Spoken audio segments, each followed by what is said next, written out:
आज मैं आपसे एक ऐसा प्लांट शेयर करने जा रही हूँ जो हर एक गार्डनर के पास जरूर से होगा। नमस्कार दोस्तों, मैं हूँ जयंती और आप देख रहे हैं जेमीस जंगल गार्डन। ये जो प्लांट आप सामने देख रहे हैं सिंगोनियम का प्लांट है। बहुत ही लो मेंटेनेंस में चलने वाला, एरियल रूट होने की वजह से जितना चाहें इसे स्टेम कटिंग से आप नए नए पौधे तैयार कर सकते हैं। हर मानसून में अपने पौधों की से नई कटिंग लें और नए पौधे जरूर से तैयार करें। एक ही पौधा एक ही पॉट में सालों साल बिल्कुल भी अच्छा नहीं रहता है। ये जो आप इतनी चमकदार लीव्स देख रहे हैं, इन सभी पौधों को इसी मानसून मैंने कटिंग कर नए पौधे तैयार किए हैं। इनका जो मदर प्लांट है उसमें ये चमक नहीं है, इसलिए नई चमक अगर आपको चाहिए आपके पौधों में तो नई नई कटिंग्स बार बार लगाएं। मानसून में और फरवरी मार्च इन दोनों सीजन में अपने पौधों की नई नई कटिंग्स करें और ढेर सारे नए पौधे तैयार करें, क्योंकि एक ही प्लांट की जो स्टेम होती है वो धीरे धीरे खराब होने लगती है और फिर प्लांट हमारा खराब हो जाता है। ये जो पहला प्लांट आप देख रहे हैं ये है चॉकलेट सिंगोनियम। इसमें आपको पिंक कलर दिख रहा होगा। पौधों को अगर अच्छी ब्राइट लाइट ना मिले तो उनका वेरिगेशन भी अच्छी तरह से निकल कर नहीं आता है, लेकिन ये पत्तियां धीरे धीरे पूरी ब्राउन कलर की हो जाती है और धीरे धीरे जब वो पुरानी हो जाती है तो फिर से वो ग्रीन कलर हो जाती है। तो ऐसे पौधों को वेरिगेशन जिनमें होता है अच्छी लाइट दें और इनकी जो नई लिप्स होती है उनमें ही आपको वेरिगेशन देखने को मिलेगा। पुरानी लिप्स फिर से ग्रीन हो जाती है। यह है एल्बो सिंगोनियम, बहुत ही खूबसूरत लगता है। मॉस्टिक में इस पौधे को अगर आप लगाते हैं तो ये बहुत ही खूबसूरती से बढ़ता है। मैंने इस खूबसूरत से पौधे को मॉस्टिक में भी इस बार लगाया है। जब वो पूरी तरह से तैयार हो जाएगा तो मैं उसे भी आपसे ज़रूर से शेयर करूँगी। और देखिए इसकी जो नई लिप्स होती है इसी तरह से वाइट ग्रीन हल्की सी येलो कलर भी आपको दिख रही होगी। बहुत खूबसूरती से चलने वाला होता है ये सारे प्लांट्स। बस एक ही प्रॉब्लम होती है, सिंगोनियम में मिलीबग का बहुत ज़्यादा अटैक होता है, इसलिए आपको पेस्टिसाइड हमेशा रखना होगा। और पत्तियों के पीछे तरफ आप हमेशा देखें, ऊपर की तरफ ये ऐसे ही खूबसूरत लगता है लेकिन नीचे की तरफ से मिलीबग इसमें बहुत ज़्यादा लगते हैं। अगर आपके गार्डन में हिबिस्कस, क्रोटोन और सिंगोनियम है तो आपको पेस्टिसाइड रखना ही होगा, क्योंकि इन तीनों ही पौधों में बहुत ज़्यादा मिलीबग का अटैक होता है। नीम ऑयल का आप इस्तेमाल कर सकते हैं या फिर कोई दूसरा पेस्टिसाइड भी आप इस्तेमाल कर सकते हैं। और ये जो सिंगोनियम देख रहे हैं बिल्कुल डार्क ग्रीन कलर की और उसमें इस तरह से वाइट कलर का वेरिगेशन बहुत ही खूबसूरत लगता है, लेकिन ये पौधा थोड़ा सा सेंसिटिव होता है। इसे आपको बार बार कटिंग कर नए पौधे तैयार करते रहने होंगे। ये जो सिंगोनियम आप देख रहे हैं बिल्कुल वाइट कलर की इसकी जो लिप्स है, इस पौधे को अगर अच्छी लाइट ना मिले तो इसकी पत्तियां खुलती नहीं है, इसी तरह से वो मुड़ी हुई रहती है। इसलिए इस पौधे को आप अच्छी लाइट दें, तभी ये इसकी पूरी पत्तियां अच्छी तरह से खुलेंगी। मेरे पास इसके 2-3 प्लांट्स हैं और मैंने सभी को अलग अलग जगह पर रख कर देखा कि किस पौधे पर लाइट का किस तरह असर होता है। तो मैंने पाया जो पौधे पर अच्छी लाइट मिलती है उसकी पत्तियां पूरी तरह से खुली हुई हैं, और जिसे थोड़ी कम लाइट मिलती है या जो बिल्कुल छाया में है उसकी पत्तियां तो पूरी पत्तियां ही उसकी मुड़ी हुई है, बिल्कुल भी उसकी पत्तियां नहीं खुली। तो इसी से हमें पता चलता है कि कौन से पौधे को क्या चाहिए। और ये जो सिंगोनियम देख रहे हैं बिल्कुल नियोन कलर की, थोड़ी सी इसकी लीव्स बड़ी बड़ी होती है। एक छोटे से पॉट में लगा हुआ है मेरा प्लांट। अब मुझे इस प्लांट को रिपोर्ट करने की ज़रूरत है।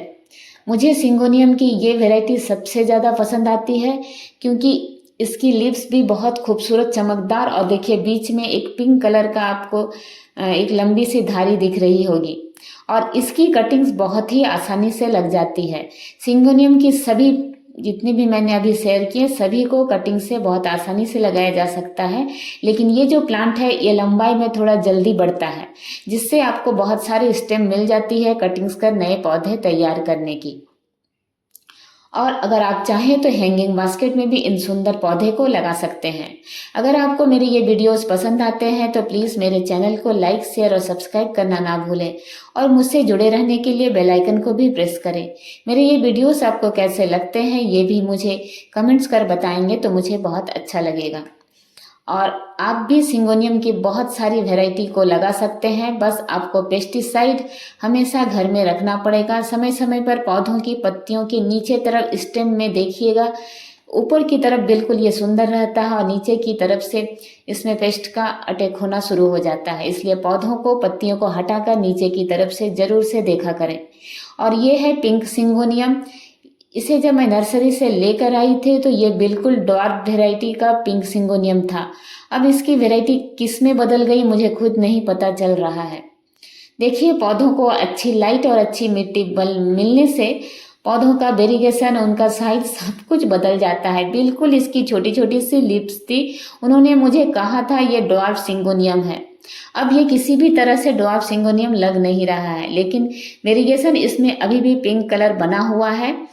जितनी नई लीव्स आएंगी वो पिंक कलर की होगी, जैसे जैसे पुरानी होती जाएंगी उनमें पिंक कलर का वेरिगेशन चला जाएगा और वो पूरी तरह से ग्रीन हो जाएगी। इसलिए जिसमें भी वेरिगेशन होता है पहले तो उसे आपको ब्राइट लाइट देनी होगी।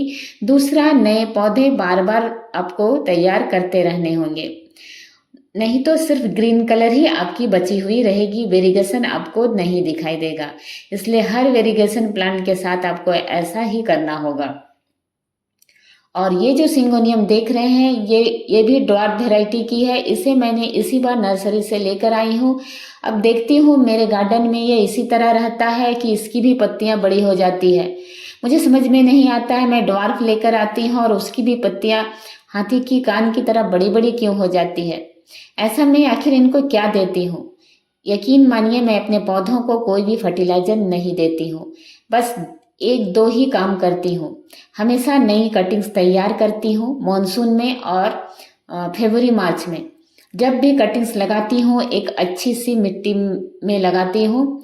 कटिंग्स को सैंडी सॉइल में ग्रो करने के बाद जब मैं पॉट में शिफ्ट करती हूँ तो एक अच्छी खाद वाली मिट्टी, जिसमें पत्तियों की खाद, वर्मी कंपोस्ट, गोबर की खाद, किचन वेस्ट से जो बना कंपोस्ट, जो भी आपके पास है सभी को मिला जुला कर 50% गार्डन सोइल, 30% कंपोस्ट और 20% रिवर सैंड को मिलाकर अपनी मिट्टी तैयार करती हूँ और इन सुंदर से पौधों को लगाकर ब्राइट लाइट में रखती हूँ। इतना ही करती हूँ, इससे ज़्यादा कुछ भी नहीं। हाँ, पेस्टिसाइड आपको डालना ही पड़ेगा, वरना सिंगोनियम को आप रख ही नहीं पाएंगे। सिंगोनियम और पेस्टिसाइड बहुत ज़्यादा इसमें बहुत ज़्यादा पेस्ट का अटैक होता है सिंगोनियम में। और इन सुंदर पौधों को ब्राइट लाइट में रखिए, बस इतना ही कीजिए। हर साल में एक बार आप इसकी कटिंग्स करें। मॉनसून में नए पौधे तैयार करें, फरवरी मार्च में उन्हें फिर से नए पॉट में शिफ्ट करें, तो देखिएगा सालों साल आपके पास इतने सुंदर पौधे बने रहेंगे। एक से हजारों पौधे आप आसानी से बना सकते हैं। इसकी जो भी वैरायटी आपको नर्सरी में मिलती है सभी को आप गार्डन में ऐड करें। कोई खास मेंटेनेंस नहीं है इस सुंदर से पौधे की। सिर्फ पेस्टिसाइड का आपको ख्याल रखना है, किसी भी तरह का फर्टिलाइजर डालने की कोई ज़रूरत नहीं है। एक अच्छी सी मिट्टी बनाइए, पत्तियों के खाद का इस्तेमाल अपने इस तरह के पौधों के ऊपर कीजिए। जो पत्तियां जब तक जीवित रहती है, हरी रहती है, हमें जीवन देती है। सूख जाने के बाद वही पत्तियां इन पौधों को जीवन देती है। इसलिए लीफ मोल्ड का इस्तेमाल जरूर से कीजिए, आपके पौधों में भी इसी तरह की चमक बनी रहेगी। वीडियो में अंत तक बने रहने के लिए आप सभी का बहुत बहुत धन्यवाद।